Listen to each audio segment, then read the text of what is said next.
अऊज़ुबिल्लाहि मिनश्शैतानिर्रजीम बिस्मिल्लाहिर्रहमानिर्रहीम। प्यारे बच्चों, अस्सलामु अलैकुम वरहमतुल्लाहि वबरकातुह। आज हम एक नए टॉपिक पे बात करेंगे, वो है एक्सक्रीशन। इससे पहले हमने सर्कुलेशन के बारे में बात की कि किस तरह से सर्कुलेशन होती है, सर्कुलेटरी सिस्टम जो है उसके कितने पार्ट्स होते हैं, और आज हम एक्सक्रीशन के बारे में जस्ट इंट्रोडक्शन हासिल करेंगे। उसके बाद फिर हम देखेंगे कि किस तरह से इंट्रोडक्शन होती है ह्यूमन बी इस एक्सक्रीशन किस तरह से होती है ह्यूमन बींग्स में। तो मैं आपको बताऊं कि जो लिविंग ऑर्गेनिजम्स होते हैं, जो वो बहुत सारे एक्टिविटीज़ करती हैं,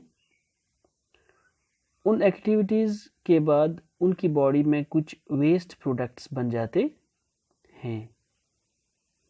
जैसे एक एक्टिविटी है, हम कुछ खाते हैं, डाइजेशन होती है हमारी बॉडी में, उसके बाद फिर वहाँ पे अनडाइजेस्टेड मटेरियल कुछ रहता है। तो इसी तरह से हम देखते हैं कि हम पानी पीते हैं, हम खाना खाते हैं या बाकी चीज़ें जो होती हैं, तो वहाँ पे भी बहुत सारे वेस्ट प्रोडक्ट्स बन जाते हैं। ये वेस्ट प्रोडक्ट्स जो होते हैं, चूँकि इनको हम वेस्ट प्रोडक्ट्स इसीलिए कहते हैं क्योंकि ये हमारी बॉडी को इनकी कोई ज़रूरत नहीं रहती है, तो इसीलिए इनको हमारी बॉडी से बाहर निकालना ज़रूरी होता है। मिसाल के तौर पर मैंने आपको बताया कि डाइजेशन में अनडाइजेस्टेड फूड कुछ होता है, उसको बाहर निकालना होता है।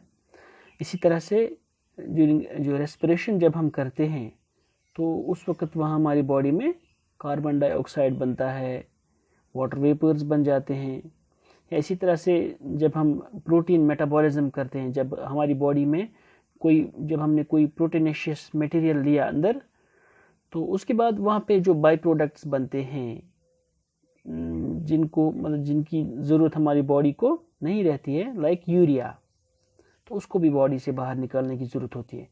तो ये चीज़ें जो होती हैं, जब हम इनको बॉडी से बाहर निकालते हैं, तो हम इस प्रोसेस को एक्सक्रीशन कहते हैं। तो मैंने यहाँ पे इसकी डेफिनेशन लिखी भी है, the process of removal of the waste products is called excretion. तो हमारी बॉडी से इन वेस्ट प्रोडक्ट्स का बाहर निकालना, तो इसको हम एक्सक्रीशन कहते हैं। अब हम सीधे एनिमल्स की एक्सक्रीशन पे आते हैं कि एनिमल्स किस तरह से एक्सक्रीट करते हैं, इन वेस्ट प्रोडक्ट्स को कैसे बाहर निकालते हैं। तो सबसे पहले हम लवर ऑर्गेनिजम्स की बात करते हैं। बहुत छोटे ऑर्गेनिजम्स होते हैं जिनको हम अपनी आँख से भी, अपनी अनएडेड आई, अपनी नंगी आँख से, अपनी नेकेड आँख से नहीं देख पाते हैं। लाइक हम तो बहुत पहले से सुनते आ रहे हैं एक ऑर्गेनिज्म का नाम, इसका नाम है एमीबा। इसी तरह से आपकी बुक में एक और नाम भी दिया गया है, पैरामीशियम, या इसी तरह से हाइड्रा जो होता है। ये काफ़ी सिंपल ऑर्गेनिजम्स होते हैं, स्मॉल ऑर्गेनिजम्स होते हैं। तो इनमें भी ये मेटाबॉलिक एक्टिविटीज़ इसी तरह से होती हैं। तो ये ऑर्गेनिजम्स कैसे निकालते हैं इनको बाहर? देखिए, इनमें एक सिंपल मैकेनिज्म होता है। ये चूँकि जिस तरह से सपोज़ हम एमीबा की बात करते हैं, हम एक सिंपल सेल का बना हुआ होता है।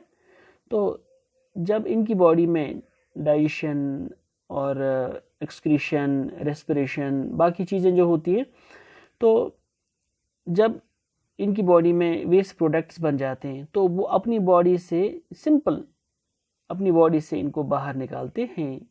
जो इनकी बॉडी सरफेस होती है, सपोज मैं यहाँ पे ड्रा करता हूँ एक एमीबा को। ये एक सिंपल एमीबा है ये, ठीक है। ये है इसका न्यूक्लियस, क्योंकि सिंगल सेल्ड है ये। तो हम देखते हैं कि जब उनकी बॉडी में कंसंट्रेशन इसकी ज़्यादा हो जाती है, वेस्ट प्रोडक्ट्स की ज़्यादा हो जाती है, तो ये अपनी जनरल बॉडी सरफेस से उनको बाहर निकालते हैं। कोई भी स्पेशलाइज्ड ऑर्गन, एक्सक्रीटरी ऑर्गन इनमें मौजूद नहीं होता है। मिसाल के तौर पर जब उनकी बॉडी में यहाँ पे कार्बन डाइऑक्साइड बन गया ड्यूरिंग रेस्पिरेशन, तो इसको ये अपनी बॉडी से बाहर निकालते हैं, ठीक है।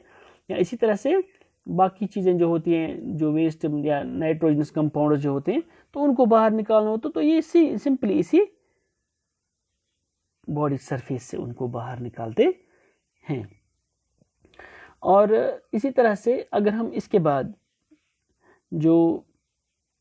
इनके बाद जो थोड़े से जो हायर ऑर्गेनिजम्स होते हैं, हालांकि उनमें भी इतना डेवलप्ड मैकेनिज्म नहीं होता है, लेकिन थोड़ा सा उनमें होता है जब हम एमीबा को कंपेयर करें उन ऑर्गेनिजम्स के साथ। सपोज अगर हम एक एमीबा को कंपेयर करें एक अर्थवर्म के साथ, एक अर्थवर्म में उससे थोड़ा डेवलप्ड मैकेनिज्म होता है एक्सक्रीशन का, जिस तरह से मैंने यहाँ पे लिखा भी है। जो हायर ऑर्गेनिज्म होते हैं लाइक मतलब एमीबा, ये जो होता है अर्थवर्म होती है, इंसेक्ट्स होते हैं, या इसी तरह से वर्टिब्रेट्स होते हैं। तो अर्थवर्म जो होती है उनमें एक किस्म के जो ऑर्गेनिज्म इसके लिए स्पेशलाइज्ड ऑर्गन्स होते हैं, जिनको हम कहते हैं नेफ्रीडिया। या आप याद रखिएगा, उनमें नेफ्रीडिया मौजूद होता है। तो वही वो यूज़ करते हैं अपनी जो वेस्ट प्रोडक्ट्स होते हैं उनको बाहर निकालने के लिए। इसी तरह से जो इंसेक्ट्स होते हैं, इंसेक्ट्स में भी एक मैकेनिज्म थोड़ा सा डेवलप्ड होता है, जिस तरह से मालपेंटिब्यूल्स जो होते हैं उनमें, तो उन्हीं के थ्रू वो अपनी बॉडी से इन वेस्ट प्रोडक्ट्स को बाहर निकालते हैं। इसके बाद फिर आते हैं वर्टिब्रेट्स, जो हाईली डेवलप्ड ऑर्गेनिजम्स होते हैं लाइक ह्यूमन बींग्स। जिस तरह से हम होते हैं, क्या होते हैं हमें, जिस तरह से क्या होती है, किडनीज होती हैं हमें। या इसी तरह से जो बाकी ऑर्गेनिजम्स भी होते हैं, लाइक जो बाकी एनिमल्स होते हैं या जो बर्ड्स होती हैं, तो उनमें हम देखते हैं कि इनमें क्या होते हैं, इनमें किडनीज होती हैं। तो ये किडनीज वेल डेवलप्ड होती हैं, उनमें अच्छी तरह से फिल्ट्रेशन होती है, तो ये इनमें किडनीज फंक्शन करती है, और उसके बाद फिर अपनी बॉडी से वो इन वेस्ट प्रोडक्ट्स को बाहर निकालते हैं। तो अब हम आते हैं excretion in humans. Human beings में एक्सक्रीशन किस तरह से होती है, यानी सबसे पहले हम पढ़ेंगे कौन कौन से ऑर्गन्स होते हैं उनमें, उसके बाद एक्सक्रीटरी सिस्टम जो है वो इंशाल्लाह कल पढ़ेंगे। लेकिन आज पढ़ेंगे हम कि एक्सक्रीटरी ऑर्गन्स जो होते हैं ऑर्गेनिजम्स में या ह्यूमन बींग्स में, वो कौन कौन से होते हैं। तो मैंने यहाँ पे लिखा है, सबसे पहला ऑर्गन जो होता है दैट इज लंग्स। हमारी बॉडी में जो लंग्स होते हैं, फेफड़े होते हैं, तो वहाँ से भी हम वेस्ट प्रोडक्ट्स को बाहर निकालते हैं। जिस तरह से मैंने यहाँ पे लिखा है carbon dioxide and water vapours. देखिए, अगर आप देखोगे कि जब हम ब्रीदिंग करते हैं, क्योंकि मैंने आपको कल सर्कुलेशन में भी पढ़ा है, जो हमारा ब्लड होता है जब वीन्स वहाँ से वापस लाती हैं, तो उनमें क्या होता है, उनमें जो हीमोग्लोबिन होता है उसमें कार्बन डाइऑक्साइड मौजूद होता है, जिसको हम कार्बोक्सी हीमोग्लोबिन कहते हैं। उसी कार्बन डाइऑक्साइड को बाहर निकालने के लिए हम कौन सा ऑर्गन यहाँ पे यूज़ करते हैं, लंग्स हम यूज़ करते हैं उसके लिए। और इस तरह से हम कार्बन डाइऑक्साइड और वाटर वेपर्स ड्यूरिंग रेस्पिरेशन अपनी बॉडी से बाहर निकालते हैं एज वेस्ट प्रोडक्ट।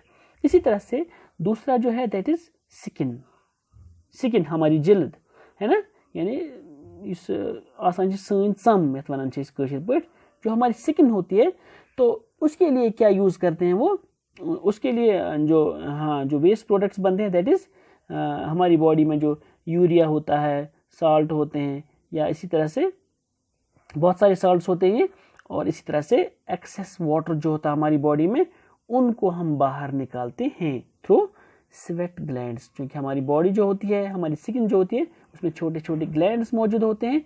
तो जब हमारी बॉडी में यूरिया बन जाता है, इसी तरह से या साल्ट्स जो होते हैं जिनकी हमारी बॉडी को ज़रूरत नहीं होती है, या इसी तरह से जो एक्सेस वाटर होता है, तो इसके थ्रू ये इनको बाहर निकाल जाता है इन्हीं स्वेट ग्लैंड्स के थ्रू।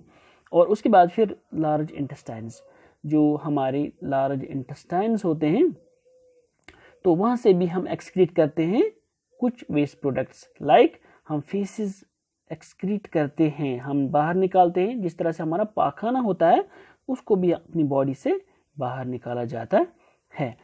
इसके अलावा और एक जो एक्सक्रीटरी ऑर्गन है दैट इज किडनी। तो हमारी बॉडी में किडनी चूँकि काफ़ी वेल डेवलप्ड होती हैं, तो हम देखते हैं कि ये बहुत सारे वेस्ट प्रोडक्ट्स लाइक यूरिया होता है या नाइट्रोजन होता है, जो हमारी यूरिन में मौजूद होता है, तो उसको भी बाहर निकाला जाता है।